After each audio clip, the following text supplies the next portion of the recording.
Fala, cowboys, beleza? Deixa seu like, sua inscrição, seu comentário. O vídeo de hoje, eu preciso do seu apoio, tá? É um vídeo com uma temática um pouquinho mais, né, complicadinha de falar aqui na plataforma. É provável, tá? Não estou afirmando, mas é provável até mesmo que amarele o vídeo, como é de praxe em muitos conteúdos do tipo, tá bom? Então, até por isso, eu vou de cara pedir o seu apoio aqui para este canal. Se você pode apoiar fazendo um patrocínio aqui para o canal, você pode entrar em contato comigo, valores bem tranquilos, porque de fato eu quero que você tenha um acesso a algum tipo de divulgação e a gente possa fazer essa troca interessante, tá? Você pode também colaborar de uma forma mais simples, sendo membro aqui do canal, tá? E se você não pode colaborar dessas formas, não tem problema, você pode colaborar deixando o like. O like, pelo menos, já ajuda muito, tá bom? Porque é justamente alguns temas, alguns conteúdos que vocês querem que a gente fale aqui, mas que ao mesmo tempo, óbvio, né, isso não só necessariamente prejudica, né, do ponto de vista de monetização, mas o próprio canal, tá? Muitas vezes perde alcance e tal. Então, por isso que tem temas que eu preciso do apoio de vocês, tá? Eu não estou aqui querendo mendigar nada, não, tá? É um trabalho, sim, de fato. Então, se você gosta do meu trabalho, quer colaborar de algum modo, faça isso. Isso ajuda demais, tá bom? Então, o tema de hoje, né, é um tema que essa moça apresentou. Ela vai apresentar uma história. Então, nós vamos ver na íntegra, tá? Eu não vou pausar o vídeo. Eu vou assistir junto com vocês para que a gente possa ter uma noção completa da história. E aí, logo depois, eu vou passar as minhas considerações, tá certo? É um vídeo que tem aí 6 minutos e 50, tá? Então é um vídeo longo, né, para os padrões assim de vídeos desse formato, tá? Mas que certamente vai apresentar uma temática interessante para nós aqui. Com a permissão da família, eu venho aqui explicar o que aconteceu com o André. André era um rapaz do bem, de uma família boa. André foi criado com 4 mulheres em casa, a mãe e 3 irmãs, e uma presença paterna forte. André cresceu com um pai provedor que garantiu que todos os seus filhos estavam encaminhados. André cresceu com mãe e irmãs apaixonadas por ele, irmãs amorosas. Até quando André começou a ser tio, a maioria são sobrinhas. André não tem histórico de violência, e tanto a esposa quanto ex-namoradas nunca levantaram questões de agressão vindas de André. Conhece? No cenário internacional, as vítimas de homicídio no contexto geral são em maioria homens. Dentro da relação íntima, a situação se inverte, e em um cenário internacional a morte das mulheres supera a de homens. Só que no Brasil, especificamente no nosso país, no Brasil, a situação é um pouquinho diferente. O Brasil é um país onde o homicídio masculino ele é superior ao feminino em todos os 3 contextos. Eu estou te apresentando aqui dados simples, só para ilustrar uma verdade menosprezada, que é a verdade de que homens são assassinados por violência doméstica em números maiores que as mulheres. Lutar pela atenção desse problema da morte masculina por violência doméstica é como nadar contra a maré nos dias de hoje. Mas eu garanto que é uma luta que vale muito a pena. E se você quiser se aprofundar mais nesses dados e analisar essas informações de uma forma mais técnica, essas informações que eu mostrei anteriormente nessas imagens, eu te aconselho a olhar o artigo que eu vou deixar na legenda desse vídeo, vai estar como fonte número 1. Vídeo muito rico em informações sobre a situação do homicídio masculino ligado à violência doméstica no Brasil, e informações sobre o caso de André especificamente e por que a gente precisa da sua ajuda. O resumo da história é que apesar de as mulheres infelizmente sofrerem mais abuso doméstico, o número de homens assassinados por suas parceiras íntimas é, para nossa surpresa, consideravelmente maior. Se você pesquisar sobre o feminicídio no Brasil, você vai encontrar uma abundância de dados, de informações e publicidades. Mas se você for pesquisar a taxa de morte masculina por violência doméstica, você não acha quase nada. E esses números eles são omitidos propositalmente por questões de interesse financeiro. Existe um conflito de interesse. E esse conflito ele ocorre porque as instituições que levantam os dados sobre o feminicídio, elas são sustentadas pelo governo e elas precisam justificar o dinheiro que recebem dos cofres públicos. E essas instituições, elas justificam seus gastos promovendo ideias populares que geram comoção. Para proteger a narrativa, eles omitem qualquer informação que demonstre o contrário. E a narrativa mais popular hoje é a que pinta a mulher como vulnerável e o homem como agressor.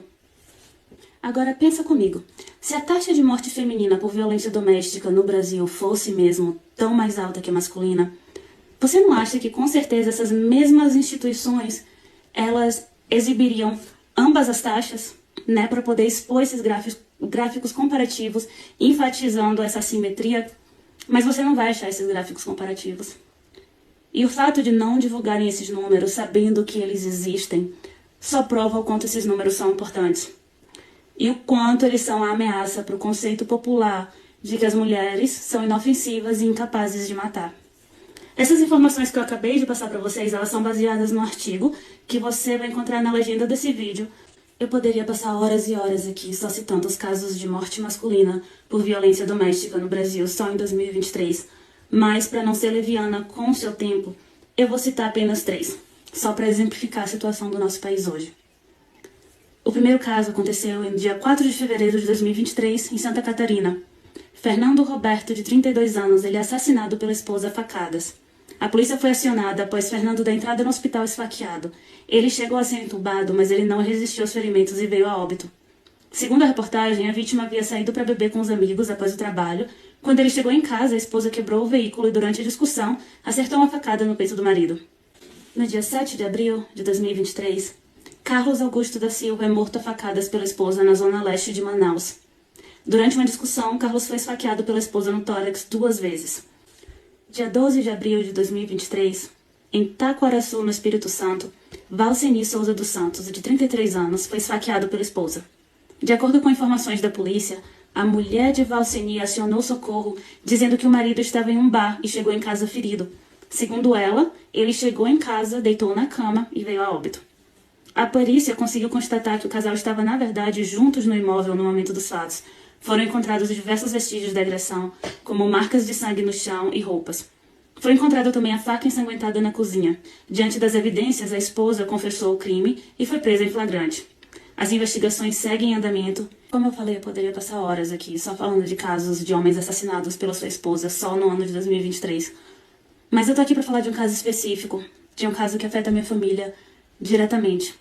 No dia 21 de fevereiro desse ano, André Sampaio de Silvani Sampaio entrou para a estatística de homens assassinados em um caso de violência doméstica.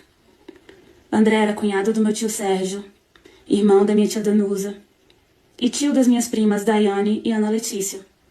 Após receber a autorização da família, eu vou compartilhar com vocês o que aconteceu com o André e por que a sua ajuda é tão importante e por que eu estou gravando esse vídeo. Em uma entrevista para uma rádio local, o delegado Rodrigo Fernando, que é o responsável pelo caso de André, explica com detalhes o que aconteceu. De um trabalho que foi realizado já há aproximadamente 60 dias que a gente vem assumiu esse caso e vem desenrolando essas investigações junto a esse inquérito que correu pela Coordenadoria Regional de Jequié em virtude justamente dessa complexidade. Dia 21 de fevereiro do corrente ano, uma terça-feira de carnaval, recebemos a informação de um possível suicídio ocorrido na cidade de Itajibá. O DPT deslocou, fez a remoção do corpo e foi encaminhado para o IML. Já na autópsia, alguns fatos, alguns acontecimentos começaram a chamar a nossa atenção, pois o corpo apresentava um ferimento na região occipital, que é justamente a região da cabeça do crânio, de cerca de 6 centímetros. Um furo? Não, uma batida com um instrumento contuso. E aí... Não tinha sangue? No local não foi encontrado sangue. No local não. É tanto que esse ferimento foi visto com mais minúcia já em Jequié, já no IML. Recebemos esse laudo e caímos, né, para fazer uma investigação mais aprofundada. Começamos as ouvidas. Né, inicialmente, a única pessoa que estava no local, que era justamente a companheira desse cidadão, ela foi ouvida, mas pela delegacia. Com a permissão da família, eu venho aqui explicar. Bom, o vídeo ele termina ali, tá? Então, o delegado citando aí, né, a investigação, enfim. Né, espero, não tenho a informação da situação final, não sei dizer qual foi a conclusão do caso, tá bom? Mas que foi apresentado por essa moça aí, pelo que eu vi aí, deva ser esse perfil aí, terapeuta dos homens, não sei se é esse, tá? Mas pode ser. Tem também o perfil do Justiça por André, underline. E a verdade é a seguinte, quando nós nos deparamos com esse tema, eu mesmo, né, que falo tanto aqui com vocês, com esse público, querendo ou não, você realmente buga a cabeça. Porque é muito difícil de considerar isso como uma verdade, pelo tanto de trabalho, de lavagem mesmo, que é feito para não apresentar essa situação, né? É como eu digo aqui para vocês, né? Eu sou da linha de raciocínio, eu até, né, fiz aquele vídeo que eu comentei, dei minha opinião e tal sobre um vídeo em específico do Coruja, né? E aí veio a ideia, né, do tal do ginocentrismo. Ele tem a posição dele, perfeito, ele explicou, até fez um comentário, agradeço aí ao comentário dele, né? E eu enxergo, né? Eu acho até que teve um comentário que fez essa relação que eu acho interessante, né? Eu sou mais, né, num sentido que esse ginocentrismo ele nada mais é do que uma situação que é apenas empurrada por outros aspectos. É muito mais fácil você comover as pessoas de modo geral, tá? Então, ao invés de eu chamar de ginocentrismo, eu chamo de programação mental. As pessoas elas já estão programadas para proteger o feminino. Isso, ó, é desde sempre, tá? Desde épocas do chamado patriarcado e tal. Porque é aí que tá, né? Se eu vou de uma linha contrária de que patriarcado em si nunca necessariamente existiu, então eu não consigo posicionar também o aspecto ginocêntrico. O que eu consigo posicionar? Eu consigo posicionar que o que existe de fato é uma programação já existente desde sempre, dentro da nossa natureza, de que a mulher ela deva ser protegida. E aí, por consequência, e hoje, mais ainda porque existe dinheiro envolvido, existe muita coisa envolvida, você vai o quê? Você vai posicionar poderes, o Estado, e tudo, todo mundo que está lá no topo vai pensar assim, olha, é mais vantajoso para mim a gente vender a ideia de que o feminino é o que está sofrendo demais, é o que isso, que aquilo outro, porque elas já são naturalmente, né, unidas num sentido macro, elas já conseguem, por exemplo, né, votar em massa em um candidato em específico, elas, por exemplo, vão comprar a ideia de que, ai meu Deus do céu, nós somos todas oprimidas, o meu passado é isso, é aquilo e tal. Elas, com facilidade, elas vão esquecer qualquer sacrifício, porque parte da natureza feminina também envolve a falta de gratidão, né? Não é uma característica tão feminina assim. Então, tudo isso que eu estou citando aqui agora é para quê? Você vai pegar qualquer exemplo, você vai encontrar exemplos de casos, né, de complicações onde o homem foi, né, o culpado e tal, e vai ter casos ao contrário, ou seja, né, ela mesma fala numa hora, né, não existe isso de que a mulher ela não é capaz de infligir qualquer situação negativa em um relacionamento e até mesmo uma situação que vem a óbito do seu parceiro, né? Então, esse aspecto todo que é negligenciado, ele é negligenciado não porque necessariamente exista uma situação ginocêntrica, é porque é do interesse, porque é fácil de vender. Entende? Eu vou dessa linha, porque é fácil de vender. É fácil de vender pro feminino e é fácil de vender pro masculino também. O masculino ele já é programado para se sacrificar, né? Salvar, né? O homem ele já tem essa tendência. É por isso que quando eu vou e escuto essa informação por meio dos dados, os dados apresentados, ainda assim, aqui dentro tem uma coisinha em mim que fala, não é possível. Não tem como isso ser verdade. Você entende? Isso é tanto programado, né, como também é parte da nossa natureza. Então é aí que eu diria que, né, um aspecto cíclico, uma ideia de que, né, a sociedade ela hoje está caminhando para, na verdade, para mim ela sempre foi assim. E isso não é necessariamente colocar a mulher no centro, entende? É na verdade o sentido óbvio de que parte, se a gente for olhar sempre sobre o prisma do que a gente não tem, né? A grama do vizinho é mais verde, a gente sempre vai achar que o vizinho está no centro. Entende? Na verdade, o que está acontecendo aí é o seguinte: você tem toda uma programação já mental nossa, além de interesses de terceiros em vender alguma coisa. Então eles ganham coisas por conta dessa visão que nós já temos interna de que a mulher ela precisa ser salva, de que o homem é potencialmente agressor, de que ele é isso, que é aquilo, que é capaz de fazer uma coisa, mesmo o parceiro, né? Aconteceu alguma coisa, o primeiro que você vai pensar que fez algo, né? Vai ser o marido. O marido já é o culpado até que se prove o contrário. Tem até aquele filme Garota Exemplar, por exemplo, né? Que Garota Exemplar, por exemplo, né? Ótimo, né? Que fala um pouco disso. As pessoas elas já vão de cara pensar no marido, tá? Então, essa é a verdade. É assim que a posição social existe, tá? Então, por isso que eu vou mais na linha de que, na verdade, quem está no centro mesmo São os poderosos que vão definindo essas situações. Se as mulheres estão ganhando vantagem com isso, aí eu concordo, né? É por isso que eu falei, para mim é mais como uma pirâmide. Os caras estão ali no topo e os homens estão lá embaixo. É eles que não têm acesso a muitas dessas coisas. Primeiro, porque eles não conseguem entregar para os poderosos, que em maioria são homens, sim, né? Para os poderosos aquilo que eles desejam, o feminino consegue, né? Além disso, tem esses outros aspectos que são muito mais concretos, né? Essa dinâmica toda que eu citei, né? Do feminino no macro ser muito mais unido, você vai encontrar aquela coisa da ninguém solta a mão de ninguém, não sei o quê. E aí a venda da ideia de que elas precisam ser protegidas, porque a mulher busca proteção, né? Ela busca proteção por meio da provisão, ela busca proteção por meio, né, do financeiro, né? Então, por meio também da parte física, muitas vezes, então homens altos e tal. Então, tudo isso, se você analisar bem, você vai ver, os caras não são burros, entendeu? Eles não querem entregar poder pro feminino, né, pura e simplesmente porque é interessante, porque eu gosto delas. Não, porque tem muita coisa em jogo. Provavelmente em sociedades onde isso não é tão relevante, a ideia ginocêntrica não acontece. Tá? Então, por que eu estou falando tudo isso? Por que eu estou apresentando isso para vocês? Apenas para que vocês não se prendam a um conceito que muitas vezes é só aquilo que você não tem. Tá? Então, por exemplo, o que o homem não tem? O homem não tem esse apoio estatal, o homem não tem essa ideia de que se ele falar alguma coisa vai ser tratado como verdade, né? Como prova praticamente. Essas coisas não acontecem. Mas não é que não acontecem porque automaticamente elas estão no poder. Não, elas estão acima de nós, como homens comuns. Mas elas não têm o poder, elas sempre quiseram estar próximas, tá?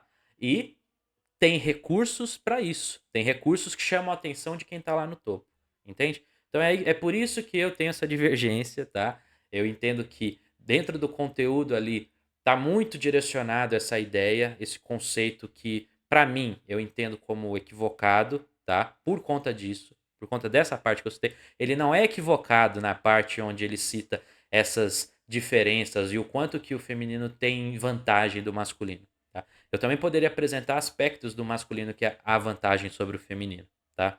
Mas assim, não são suficientes para colocar o homem comum num patamar acima da mulher comum com toda certeza. Então essa é a parte que a gente concorda. Eu tenho certeza que, né, nesse sentido mais concordamos que discordamos, mas eu gosto da ideia de que vocês enxerguem o verdadeiro inimigo aqui. Entende? O verdadeiro inimigo, no final das contas, é o Estado, é o poder, tá? Aqueles que estão no topo que apenas fazem conforme o seu próprio interesse. Se a partir do momento que isso mudar de alguma forma, todo esse poderio feminino que existe hoje cai. Tá? É que eu acredito muito na questão também biológica do aspecto de que é improvável isso, porque o homem está sempre, né, querendo o máximo possível entregar essa provisão, essa proteção e tal. Então, no final das contas, a sociedade já comprou essa ideia e é muito difícil você tirar uma ideia que já está muito enraizada, inclusive em mim. Veja só, por isso que eu citei. Eu mesmo, em algum nível, vou olhar para esses dados e vou achar estranho. Se eu falar isso para alguém, alguém também não vai concordar, não vai acreditar logo de cara. Muitas vezes, se eu apresentar, mostrar os números, talvez não serão suficientes, porque ele vai lembrar dos inúmeros casos que ele via num Cidade Alerta, que ele via em algum lugar do tipo, né? Ele vai lembrar, talvez, de caso na família e tal. Mas o fato é esse. O fato é que os números estão aí para mostrar. E o que vai acontecer? Vai ter algum tipo de comoção acerca disso? Eu acredito que o trabalho dessa moça em trazer, né, luz para essa informação será suficiente para o Estado fazer alguma coisa? Não, tá? Pode talvez ajudar no caso específico do familiar dela e espero que tenha ajudado, tá? Mas do ponto de vista, pelo menos geral, eu não acho que isso vai acontecer. Eu não acho que vão criar sei lá, né, ter o feminicídio aí, né? O masculinicídio, eu acho muito improvável, tá? Eu estou rindo aqui, mas por dentro eu estou, né, muito desapontado, né, com alguma das coisas que acontecem no mundo, mas é o que eu posso fazer. Eu posso apenas trazer luz para vocês essas informações. Como eu disse, você tem total direito de acreditar na teoria, no teórico, na informação de quem você quiser, tá? Eu não tô aqui para dizer que eu sou o dono da verdade, apenas Essa é a minha interpretação da realidade, tá bom? Então, tanto eu, Coruja, qualquer outro produtor aí que fale sobre assuntos, ele vai apresentar o que ele vê, tá? Então, o que eu vejo é isso, tá bom? O inimigo, o grande inimigo, não é o feminino no final das contas, tá bom? A questão básica é simplesmente de que elas, assim como nós, queremos sobreviver e elas utilizam as armas que elas têm, a forma de, seja de manipulação, seja disso ou daquilo, tá? Aí vai depender do que é profano ou não, tá bom? E você tem que estar preparado para lidar com isso. É isso que eu quero de vocês. Que você aprenda a lidar, mas que você pare de, às vezes, mirar no inimigo errado, tá bom? Então é isso, cowboys. Espero que você tenha curtido o vídeo de hoje. Se você curtiu, deixa seu like, sua inscrição, seu comentário. Tamo junto e até a próxima.